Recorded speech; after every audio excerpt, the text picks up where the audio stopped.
Not everyone is weak because they lack strength. Many people collapse simply because they stand still for too long in front of a small stair every morning. How many times have you placed your foot on the first step, only to pull it back in silence? How many times have you promised yourself you would begin, then chosen to wait for the right moment? And what if the problem was never a lack of motivation, but that you never learned how to remove the thing that makes you hesitate? There was a person who lived this way, hundreds of years ago, not through strength, not through inspiration, but by leaving no escape route for hesitation. If you think discipline means forcing yourself forward, perhaps you misunderstood it from the very first step. He did not live in poverty, nor was he pushed to the edge. Every morning he woke up on time, the alarm went off, the room remained quiet. There was no crisis forcing him to change. But right outside the bedroom door, there was a small step, just one step, not high, not difficult, and he often stood there longer than necessary. From the outside, others would see a stable life, a steady job, a family without turmoil, a routine sufficient to get by.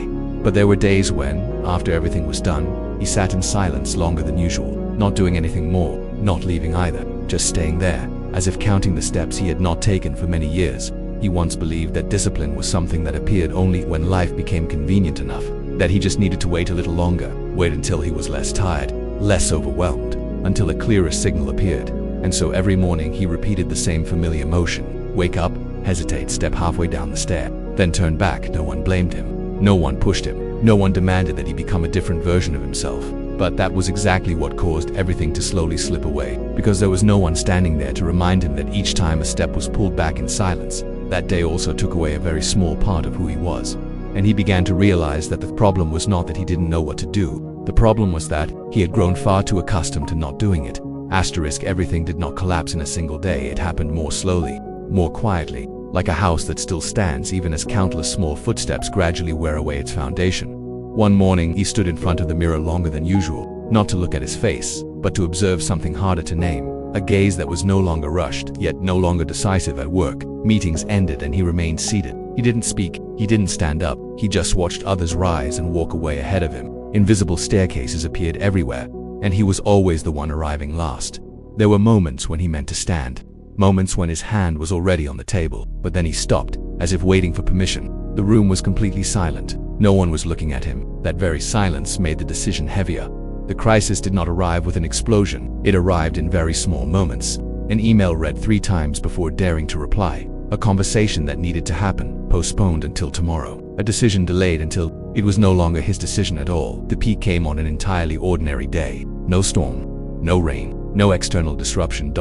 In the middle of a meeting, when all eyes turned toward him, he stood still. He did not move forward. He did not step back. He simply stood there in the middle of the room, in the middle of steps waiting to be taken. Time stretched for a few extra seconds. Those seconds were enough for him to realize something cold and unmistakable. He did not lack ability. He lacked the force to step onto the first stair. The meeting continued. Someone else spoke in his place. Everything was resolved. But when he returned home, he did not turn on the light. He sat in silence for a long time. For the first time, he did not search for reasons, did not blame circumstances, did not reassure himself that everything is still fine, because there are moments when you know exactly what you are losing even when no one else can see it. And the next morning, standing before the familiar step, he did not step down. He did not return to bed either. He stood still, not out of fear, but because for the first time he understood this. If he kept pulling this step back, there would soon be nothing left to pull back from. The turning point did not arrive like a call to action. It didn't knock on the door. It didn't urge him forward. It appeared on a very early morning when the city had not yet fully awakened. He stood there, between 2 familiar spaces. Behind him, the bed still warm with sleep. Ahead of him, the step that waited for him every day. There was no background music, no words of encouragement, only silence, the same silence he used to rely on to delay, now holding him still for longer than usual. In that moment, a quiet thought drifted through his mind. Not I must change. Not I need to be stronger. Just this: if I continue to allow myself an escape route, I will always end up back here. He realized he had been trying in a very familiar way. Trying when conditions were right. Trying when his mood was good. Trying when someone was watching, but he had never tried a different approach, removing the option of not acting. No grand goals. No distant visions. Just one small decision, small enough that it required no courage. He stepped down onto the stair. Not fast, not slow. A single step, placed in silence. There was no feeling of victory. Only the end of a negotiation that had lasted for years. From that day on, he stopped asking himself whether he wanted to or not. He asked a different question. What needs to be removed today? Remove waiting. Remove ideal conditions. remove the feeling of needing to be ready. He chose an action simple enough that excuses could not survive. No tools required, no special space, no witnesses needed. Each morning he repeated the same sequence. Wake up, stand before the step, place his foot down. Not to become someone else, but to avoid returning to the person he used to be. And from there something quiet happened. Discipline was no longer a battle. It became the absence of hesitation. On the first day, the alarm rang while the sky was still dark. Not a harsh sound, just loud enough to cut through an unfinished sleep. He didn't spring up. He lay still, listening to the silence after the alarm. That silence was always where every negotiation began. I could sleep a little longer, just 5 minutes. No one would know. No one needs to know. Then he remembered the step outside the bedroom door. It wasn't higher than yesterday. It simply appeared earlier today, in the shadow of a morning not yet formed. He sat up, not rushed, not tense, just cutting off an old reflex. His feet touched the floor, cold. That sensation usually sent him back to bed. Today, he stood still for a few seconds longer, not moving forward, not retreating, just letting the feeling pass. He stepped down, one step, not a step of determination, but a step of acceptance. Accepting that his body wasn't awake yet, accepting that his mind was still heavy, and accepting that every excuse would arrive on time if he allowed it. Outside, the city was still asleep. No encouraging lights, no sounds of approval, only silence, thick enough to make every movement clearer. He began with actions that gave no sense of progress, no measuring, no comparison, just repetition. Some mornings he stood before the step longer than usual. Some steps felt so heavy they seemed impossible to lift. But the only difference was this: he did not turn back. The first victory wasn't about how much he accomplished. It was about not leaving the position he had chosen. No retreat, no postponing it to another day. When the sun began to touch the edge of the window, he had already been there for a while. Not more tired, not stronger either, just he had crossed the step he had avoided for years. And in the silence of that morning, a small foundation was laid. No one saw it. But from that point on, every step had somewhere to stand. Nothing new happened on the third day. The fifth day was the same, and by the second week everything began to look identical. The alarm, a morning not yet fully awake, the room still holding yesterday's air, the step still there, boots unchanged. It was this repetition that became the real test. There was no longer a feeling of beginning, no excitement of a first time, only familiar footsteps moving through the same space, at the same hour, inside the same stretched silence. Some days he finished everything faster than usual. Other days, every movement felt slowed, as if pulled backward. He didn't record it, didn't mark it, didn't ask whether it was worth it. Monotony began asking questions in his place. Why continue when there is no clear progress? Why keep the rhythm when no one notices? And why repeat an action that offers no sense of victory? One morning, in a light rain, he stood before the step longer than usual, not because he was tired, but because his mind was searching for variation, a small change to feel like he was still moving forward. But he didn't step back, and he didn't move faster. He placed his foot down in the same spot, with the same rhythm, inside the same silence. That was the moment he understood. Monotony does not make a person weak. It only strips away the parts that need constant stimulation to survive. When emotion no longer leads the way, action either disappears or becomes instinct. Mornings passed that he could no longer distinguish from one another. He only remembered that he had gotten up, who had stepped down, had placed his foot where it belonged. Not because he wanted to, but because there was no longer a reason not to, and within that colorless repetition, something quietly took shape. Not motivation, not resolve, but a new rhythm of life, where silence was no longer a refuge for delay, but the ground on which discipline could stand. The monotony was broken on an unannounced day. Not by a great decision, but by small things beginning to drift off their familiar path. One morning, rain poured down heavily. Wind lashed against the window hard enough to wake him before the alarm. The room was darker than usual. The step outside the door seemed to recede, sinking deeper into the curtain of rain. He stood there, not yet wearing his jacket. Cold clung to his skin. His feet touched the floor, then stopped. There was no intention of returning to bed, but there was no urge to move forward either. He stood still, between rain and silence, allowing his body to decide whether it was still willing to continue. In the days that followed, things did not become easier. Work stretched longer. Daily rhythms were thrown off balance. Each morning, his body responded more slowly. Sometimes he stepped down with a heavy rhythm. Sometimes, the moment his foot touched the ground, it wanted to stop. Not because he had grown weaker, but because his limits were beginning to reveal themselves. One evening, as the wind rose more violently, he stood on the porch longer than usual. Rain struck his shoulders. Breath grew heavy. His field of vision narrowed to only a few meters ahead. He did not speed up. He did not try to push through. He held the rhythm he already had. In that moment, something became clear. The storm does not come to be defeated. It comes to test what still stands when all favorable conditions disappear. He continued placing his steps onto the slick, wet ground, not looking far ahead, only far enough to avoid slipping. There was no longer a concept of progress, only complete presence in each small movement. When he stepped back inside, clothes soaked through, he stood still for a few seconds longer, not gasping for breath, not stopping too long, just long enough to feel that he was still there after the wind, after the rain. From that day on, he understood. Difficulty does not arrive to block the path. It arrives to force each step to be placed more precisely. And in the heart of the storm, silence did not disappear. It grew thicker, dense enough to keep him standing firm on each step that followed. Not every challenge takes the shape of a storm. There are days when everything becomes so easy it feels suspicious. One morning he woke without an alarm. His body felt lighter, his breathing steady. The step outside his room no longer made him pause as long as before. That was when temptation appeared, not as a clear invitation, just a passing thought. Today could be a little different. Different in rhythm, different in timing, different in allowing himself to loosen his grip.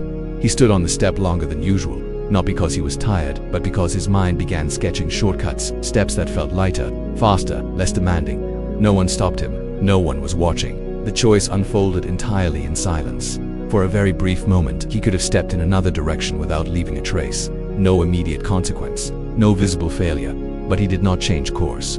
He placed his foot down in the same familiar spot, not because he feared losing progress, but because he realized this: if a principle breaks when there is no pressure, then that principle never truly existed. In the mornings that followed, ease continued to return, and each time he faced the same choice. Not harsh, not loud, just repeating itself. Unbreakable resolve is not formed while resisting hardship. It is formed by refusing very small compromises, the compromises no one else ever sees. He did not feel proud of this. He did not call it a victory. It was simply continuation. And in those calm, uneventful days, he realized he no longer needed to force himself. Silence was no longer a space for wavering. It became a space where decisions were held steady in every step, no matter how light, no longer strayed from the staircase he had chosen. There is no moment you can point to and say, everything changed from here. Transformation does not arrive with applause. It arrives when there is no one left to clap. One morning, he stepped down the staircase without realizing how many times he had done it before. No counting, no remembering. His body simply knew where to go. His foot touched the ground more lightly, not because he tried, but because nothing was blocking the movement anymore.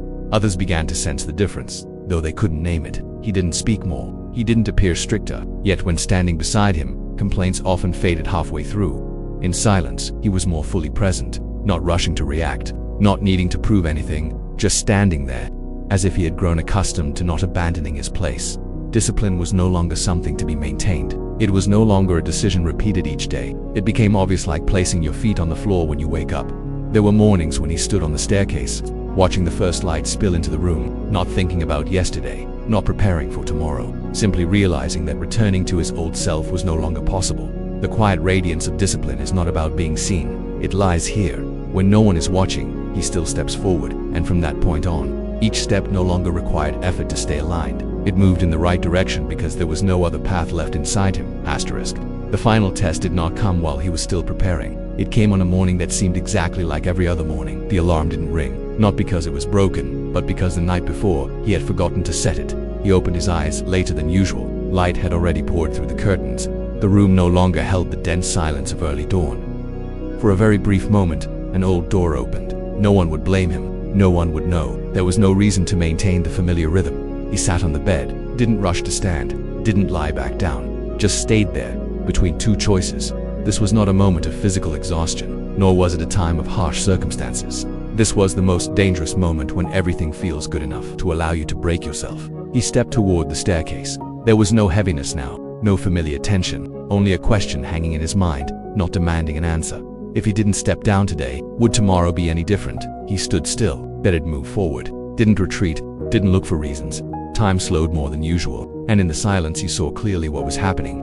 Not a missed routine, but a small crack that could spread very quickly. He placed his foot down, not because he feared losing what he had built, but because he understood this: if discipline still needs favorable conditions, then it was never discipline to begin with. That day unfolded against expectation. Work piled up. A major decision had to be made quickly. There was no time for long deliberation. In the meeting room, eyes turned toward him. No one spoke first. No one led the way. He paused for one more beat. Didn't search for certainty. Didn't avoid the moment. Then he spoke slowly, clearly, without excess. After the meeting, there was no sense of relief, only a quiet confirmation. When the real moment arrived, he did not disappear.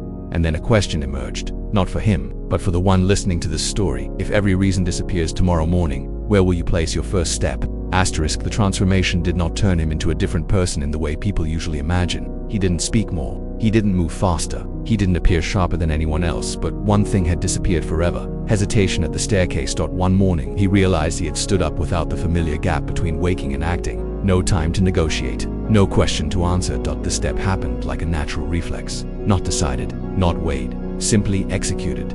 The people around him sensed it before he ever named it himself. In meetings, he didn't rush to insert himself. But when it mattered, his words didn't drift from the center. At home, he was more fully present. Not because he tried harder to care, but because he was no longer pulled away by silent arguments in his own mind. The silence around him was no longer heavy. It had weight, a weight that caused others to slow down when they stood near him. Some mornings, he stood on the staircase and looked back at the distance he had traveled. He didn't count days. He didn't search for proof of change. He recognized one simple truth: he no longer had the capacity to betray the rhythm of life he had chosen. The man he once was needed motivation to begin. The man he is now needs only a morning to continue. Not because he is stronger, but because he has removed everything that once made him stop. And that is the most complete transformation of all. No distance between intention and action. No gap left for retreat.